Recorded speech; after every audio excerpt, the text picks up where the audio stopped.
Mesdames, Messieurs, amis de Ovadia Web TV, bonjour. Culture, c'est ici, mais aussi ailleurs. Depuis 2 semaines, nous parlons de restitution des biens culturels. Dans le cas du Bénin, la diplomatie en cours permet d'espérer un aboutissement positif. Et après, qu'est-ce qu'on fait? Il faut maintenant penser à l'économie de la culture. Parce que le bien culturel, qu'il soit mobilier, immobilier, immatériel, doit maintenant intégrer le circuit touristique. Mais attention, trop de tourisme tue le culturel. Les garde-fous, je reviens là-dessus, la législation doit être connue par tous.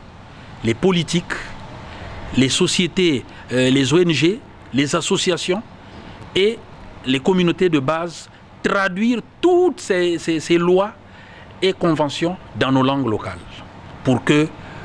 Mais pour gérer un bien culturel, on ne le gère pas comme on gère une marchandise dans une boutique. Il y a des lois qu'il faut respecter, mais dans notre cas africain, il y a la loi coutumière et la loi judéo-chrétienne. Les deux doivent se mettre en harmonie pour que justement cette conscience se mette en place.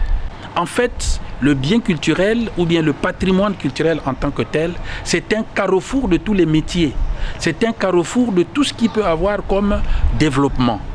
Parce que les jeunes qui vont se jeter dans la mer doivent avoir de l'emploi.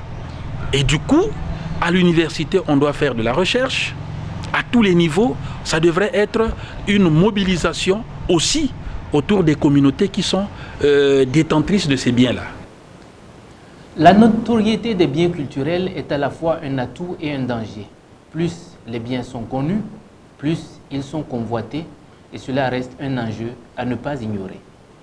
Il faudrait qu'il y ait des garde-fous pour éviter le retour encore vers les pays, si je peux utiliser le mot, que les biens repartent encore en Europe. Parce qu'il y a un pays, ici en Afrique de l'Ouest, où les biens étaient rendus à ce pays, sont repartis en Europe, pillés, revenus encore dans ce pays et ils sont repartis pour de bon.